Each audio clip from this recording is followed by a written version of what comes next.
They had to do it to him. Blizzard just had to make it so that every class now needs to run the Barber.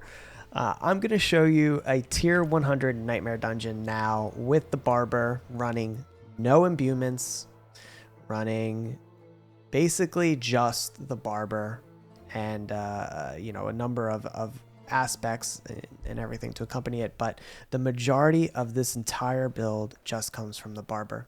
We're not running a single imbuement. There's no cooldowns that we have to wait for. We just go and we beat the game. Clearing on tier 100 is a joke, and anything below it is even faster. If you want to just speed through some tier 70s, you're going to be able to do it no problem. Basically one-shot everything with the Barber. Now, I was very against using the Barber at the start of the season. I didn't like it.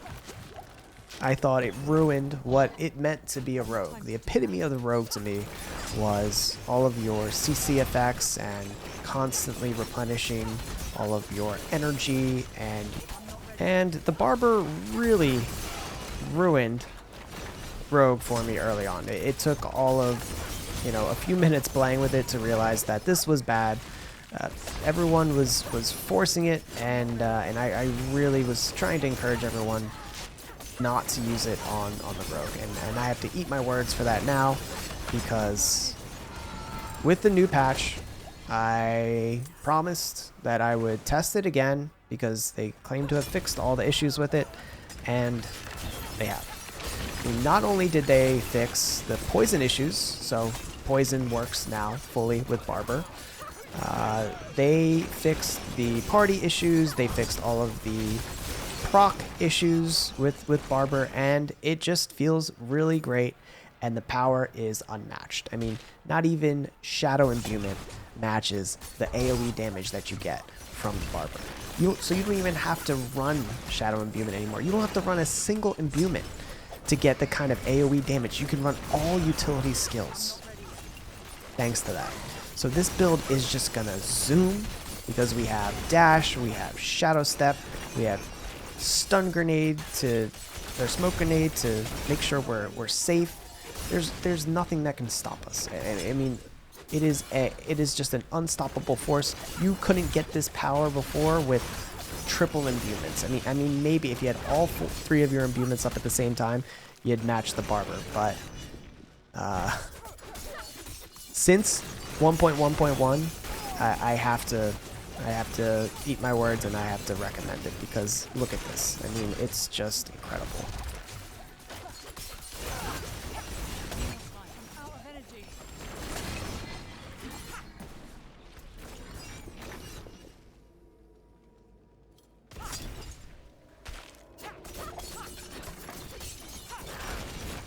It's the Barber, and the Barber alone is clearing this tier 100 Nightmare Sigil. I mean, the damage is ridiculous. I'm going to go over the build at the end so you can see exactly what we're running to achieve this. And you can honestly run this build for any Nightmare Dungeon you want. It is going to be extremely tanky if you want to take it into PvP. I think I'm going to be doing that. I will have a slight variant to the build for PvP specifically I'll be working with, but I wanted to actually focus on sort of a melee physical damage dealing rogue for PvP that actually utilizes a ton of these sort of stun abilities and a lot of utility skills and no imbuements. That was my requirement. I don't want to ever have a cooldown. So that's sort of where this build was birthed from. I mean, a lot of you guys in the comments were telling me, you gotta try Barber again, you gotta try Barber again, so I definitely wanted to do that. I'm not gonna run Barber for PvP, I don't think. We'll have to see what I end up running for PvP, but for Nightmare Dungeons, for general farming, for Hell Tides, for everything else, even for PvP, I mean, it's probably worth it just for farming the monsters in the PvP zone. Imagine if somebody is right in the middle of a Barber explosion when they come up on you. I mean, it'll be ridiculous.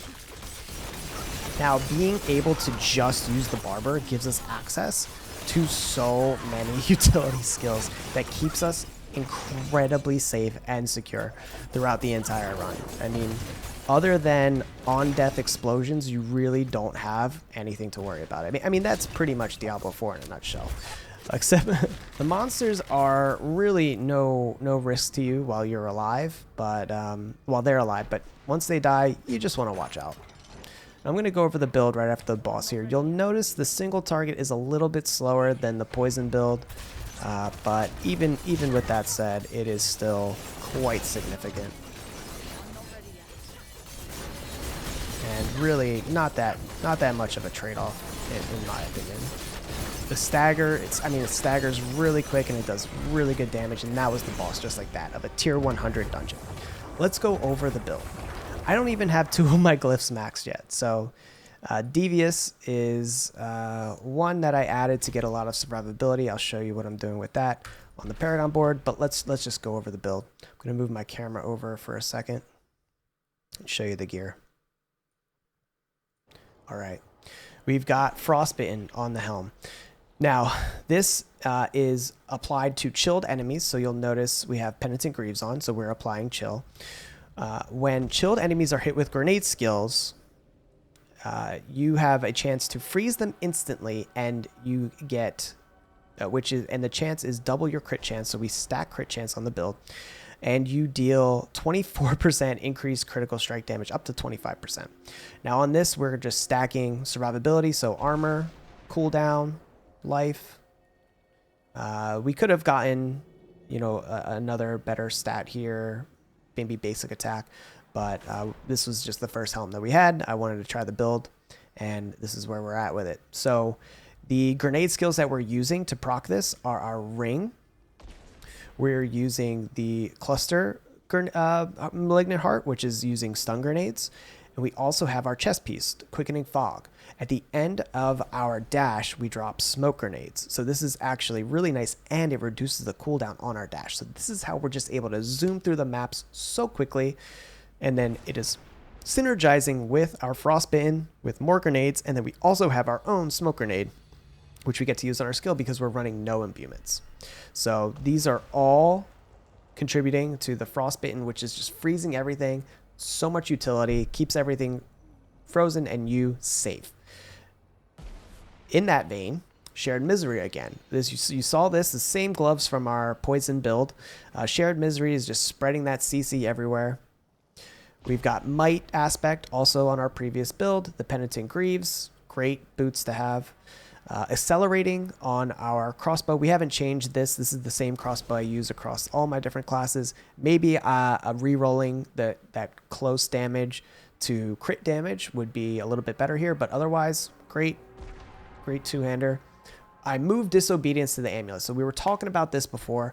I wanted to move Disobedience to the Amulet, and I can do that now because I don't have to worry about damage. Before we were running Corruption here because I wanted the damage on Poison. Barber makes up for all of it. You just don't need damage anywhere else, so you can go all out defense. This is so overkill on defense.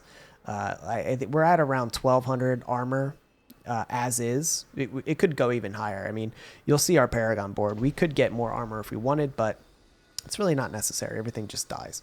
And then our Barber Heart obviously is in our amulet there. Edge Masters on the ring. This ring is just all out damage. We have so much energy sustain through the Barber, and I'll show you in the passive skill tree what we're doing to maintain all of our energy. We actually don't need resource generation on either of our rings. So both of these rings are just pure damage. And we've got the Malignant Heart Revenge here for damage suppression. And this is the Cluster Grenade Heart. We're not even using the Trickery Heart, because it's broken right now. And the Trickery Heart would make tier 100s even more trivial than this was. Blade Dancers on the one-hander, and we're using a sword, and then Condemnation is our dagger. Now this is to combine with our combo points and deal a significant amount of damage. Remember, we've swapped to physical damage, so we've focused on physical damage mods. So we're back to a sword and Condemnation, and we're constantly alternating between our puncture and our twisting blades, so we're getting a lot of combo points built up. All right, the specialization. Oh, and emeralds obviously, and then we're using rupees. Combo points, we said. All right, this is where the magic happens. We've got puncture. Same old, fundamental puncture. Twisting blades maxed into daze. This is how we're starting off all of our CC from the start, combined with our chilling, of course. We've got defense here. We've got weapon mastery. This is our cooldown for Shadow Step. This is how we escape any sort of CC that we're under, as well as repositioning ourselves. Dash, we go to discipline dash. 3 to concussive, and then 1 into rapid gambits and trick attacks. These are for some more CC. Smoke grenades up to countering smoke grenades. This is one way that we are proccing our Frostbitten, which is really strong and freezing everything for us and providing a ton of damage. Poison trap and enhanced poison trap. We don't go further. We just need the knockdown. Consuming shadows. This is why we just don't even have to worry about energy on this build. Barber is considered shadow damage. Consuming shadows will generate you a ton of energy just from the Barber. Frigid Finesse for more damage. We have chilling and we have frozen, thanks to the Frostbitten. So Frigid Finesse is giving us a ton of damage. Our amulet has +3 Frigid Finesse on it. Innervation for sustain, more energy sustain. Trap mastery for damage, and haste to get around and regen quickly. We're also running momentum here for the damage reduction, movement speed, and more regen. The Paragon board. I had to do it. I did it again. 7 glyph Paragon board, and I like this one even more than the Lilith one. The Lilith one was a little bit one-dimensional, just focused all on damage, but this one actually has a really good combination of defense and offense. All right, so it looks very similar. So if you already spec'd into the Lilith board, you're not gonna have to do much to change for this one. We have closer again on our first board. I'll move my camera back so you guys can see everything front and center. All right, we've got closer on the main board, and we pick up a ton of dexterity here. Here we have diminish. So I think this was Bane previously, but here we have diminish, and we are getting diminish just to 25. So we have the damage reduction, and we pick up tricks of the trade here. We just come up and grab tricks of the trade. We're constantly switching between cutthroat and marksman, so a ton of damage. Cheap shot we grab is the next board that we put on. We come up here and grab some damage, more damage, and we have control glyph here. So a ton of damage to crowd control. So we move that over here. Then we go right. Do not go up yet. We're going right here, and we're throwing in Devious on your Cunning Stratagem board. Devious is boosting our magic nodes here. This isn't even maxed yet, but we're getting a ton of armor here and a ton of damage. A lot of core skill damage here that we're benefiting from. And that is our Devious. We get it just to 40 dexterity, and we're good. Then we go up to combat. Combat here, now we picked up a lot more of our intelligence nodes so that we can benefit from the critical strike damage. So we picked up some intelligence nodes here. So we're up to 44 now and getting a ton of crit strike damage. That's because we're a melee build now. And now here you'll see that we have just enough strength and intelligence to benefit from the boost on both of these nodes. We get the vulnerable here, and that's because we went and put this board. This is the 2nd, 3rd, 4th, 5th. For the 6th board, we come up and do exploit. This is the same as before. And then finally, we finish off on deadly ambush, and we throw turf here. Turf has enough damage here, and we had put in enough strength to get the damage reduction, so it's just a ton of damage and damage reduction all across the board here.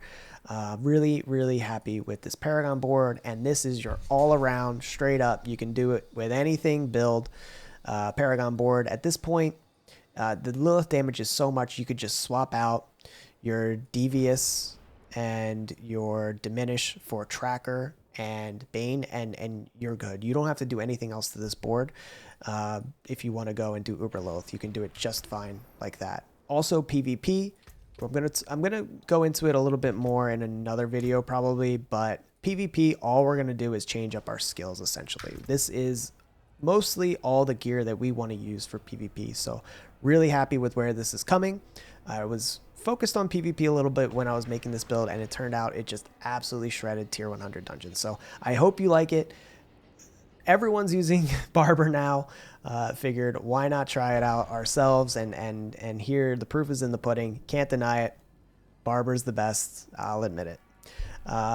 Hope you guys liked the video. I'll see you in the next one, and peace.